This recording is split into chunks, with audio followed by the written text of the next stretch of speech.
ताड़ी, महुआ, whisky, scotch, भांग, गांजा, अफीम, ये तमाम शब्द उन चीजों के हैं जिसके सेवन के बाद नशा होता है। लेकिन नशा सबसे खतरनाक वो होता है जो सत्ता का हो, और सत्ता का नशा से ज्यादा खतरनाक कोई नशा नहीं। हम पार्ट 2 लेकर आए हैं। किसकी, ये समझने के लिए पूरी खबर के साथ बने रहिए। आप देखना शुरू कर चुके हैं न्यूज फॉर नेशन। मैं हूं आपके साथ धीरेन्द्र। दरअसल खबरी जो हमारा है वो बहुत व्याकुल, आज फिर फोन किया, और इस बार उसकी चिंता जो है वो बिहार को लेकर हो गई। बोलने लगा कि पत्रकार महोदय, जब ऐसे ऐसे लोग मंत्री रहेंगे तो बिहार का भला कैसे होगा। लगा कि इसके पास कुछ बताने के लिए विशेष नहीं है। कहा गया कि भाई इधर उधर की बात करना बंद करो, सीधे आओ, माजरा क्या है। तभी खबरी ने कहा कि खबर ही ऐसी है भैया, मंत्री के चप्पल कांड में कुछ अपडेट है।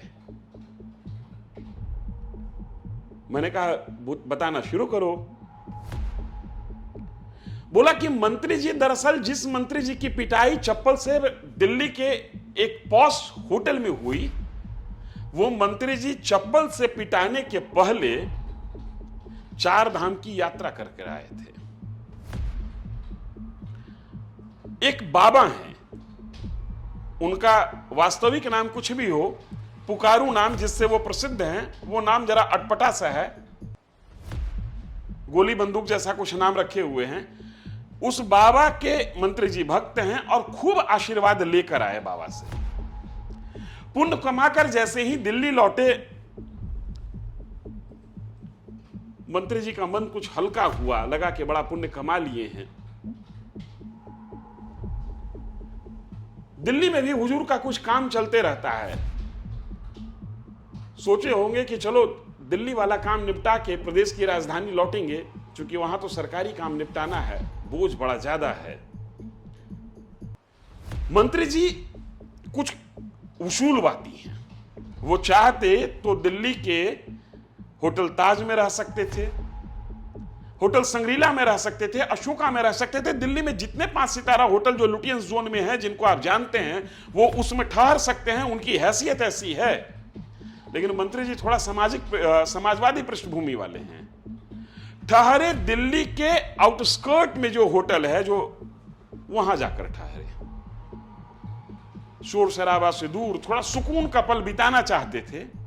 लिहाजा दिल्ली की मुख्य धारा में जो होटल हैं, वहां के बनिस्बत वो दिल्ली के जो बाहरी इलाका में जो होटल है, उसमें ठहरना मंत्री जी मुनासिब समझे। एकांतवास की इच्छा रही होगी, लेकिन कहते हैं ना कि लूर लतबाई तीनों मरले पर जाई। आदत के मुताबिक होटल में रुकने पर उनको कुछ, लेकिन इसी कुछ होने में वो हो गया जिसकी कल्पना उन्होंने नहीं की थी। हालांकि लोग अब बूझने लगे हैं कि मंत्री जी कौन हैं, और कई लोग फोन करके पूछते हैं कि नाम बताइए, मंत्री जी कौन हैं। हुजूर, ऐसे हमारे सुधी दर्शकों और पाठकों के लिए एक नसीहत है कि कुछ बातें छायावाद में होती हैं, कुछ बातें हम इसलिए टॉस करके छोड़ देते हैं कि आप अपना दिमाग लगाएं और आप भी समझने की कोशिश करें, और कुछ बात हम इसलिए भी नाम किसी का नहीं लेते हैं ताकि व्यक्ति की मर्यादा कायम रहे, उसके कर्मों का विश्लेषण हो। नाम में बहुत ज्यादा कुछ नहीं रखा हुआ है। मंत्री जी तो कांड कर दिए थे, परिणाम भी सामने आ गया।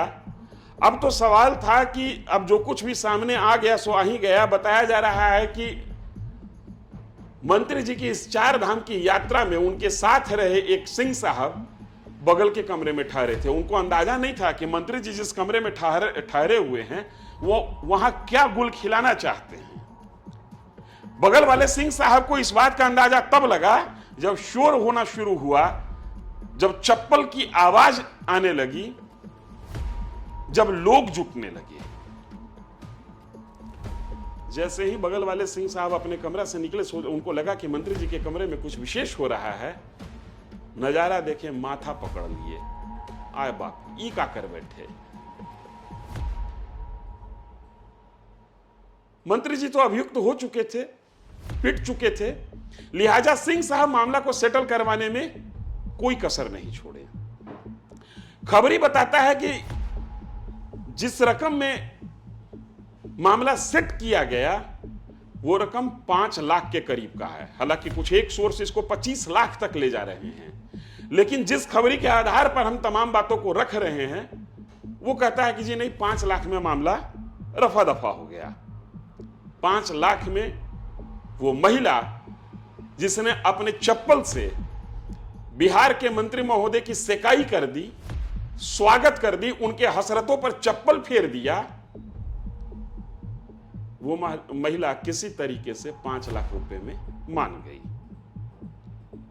लेकिन मंत्री जी को जब होश आया, होश आने का मतलब यह है कि इन तमाम मामलों से मंत्री जी जब निपटे, जब इस पूरे हादसे के बाद उनके शरीर से बहने वाला पसीना जब सूख गया, तब उनको लगा कि गलती तो बड़ी हो गई। उनके साथी संगति ने दिल्ली से उनका टिकट पटना का नहीं करवाया, दूसरे जगह का करवाया और वहां से ये पटना आए। मंत्री जी को इस बात का अंदाजा नहीं था कि जो घटना दिल्ली में हो गई है उसकी भनक पटना तक लग जाएगी और पटना के लोग, या ये कहें कि पटना के पत्रकारों तक ये मामला पहुंच जाएगा। और ऐसा लगना भी स्वाभाविक है, क्योंकि मंत्री जी जिस अमला फौज के साथ थे वो उनके बड़े करीबी लोग थे। जिस समय यह घटना हुई वो रात का वक्त है, लेकिन रात में जब बेआबरू होकर मंत्री महोदय होटल छोड़ रहे थे, एयरपोर्ट जा रहे थे, ये गलियां, ये चौबारा, यहां आना ना दोबारा का संकल्प लेकर मंत्री जी को लगा होगा कि चलो रात के अंधेरे में आप बात आई गई हो गई, कोई जानेगा नहीं। लेकिन यकीनन जो मंत्री जी के साथ थे वही मंत्री जी का मामला लीक कर दिए। अब दावा यह किया जा रहा है हमारे खबरी के द्वारा कि थोड़ा धैर्य रखिए, वीडियो तक सामने आएगा और जैसे ही वीडियो सामने आएगा हम फिर आपके सामने होंगे। लेकिन एक बार फिर बड़ी विनम्रता से कह रहे हैं कि हम नाम जानबूझकर डिस्क्लोज नहीं कर रहे हैं। किसी भी व्यक्ति की मर्यादा बची रहनी चाहिए। अगर कुकर्म है तो कुकर्मों पर चर्चा हो, सुकर्म है तो सुकर्मों पर चर्चा हो, लेकिन नाम के साथ कोई खिलवाड़ नहीं हो। 2 बात कहकर अपनी बात को विराम देता हूं। दूरदृष्टि रखिए, चीजों को समझिए, दूर से समझने की कोशिश कीजिए, दूर से ऑब्जर्व कीजिए। दूसरी बात, किसी के व्यक्तिगत मामले को उतना ही रखिए जितना में मर्यादा बनी रहे। लेकिन अगर वीडियो सामने आया तो हम वीडियो भी लेकर हाजिर होंगे।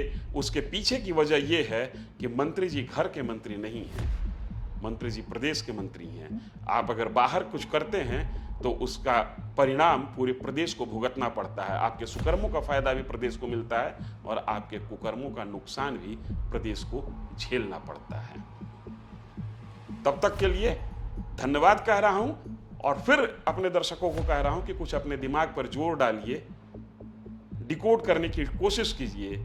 नशा ताड़ी का हो, नशा महुआ का हो, नशा विस्की का हो, नशा स्कॉच का हो, नशा गांजा का हो, नशा भांग का हो या नशा किसी और चीज का हो, सबसे भारी नशा है सत्ता का नशा। धन्यवाद।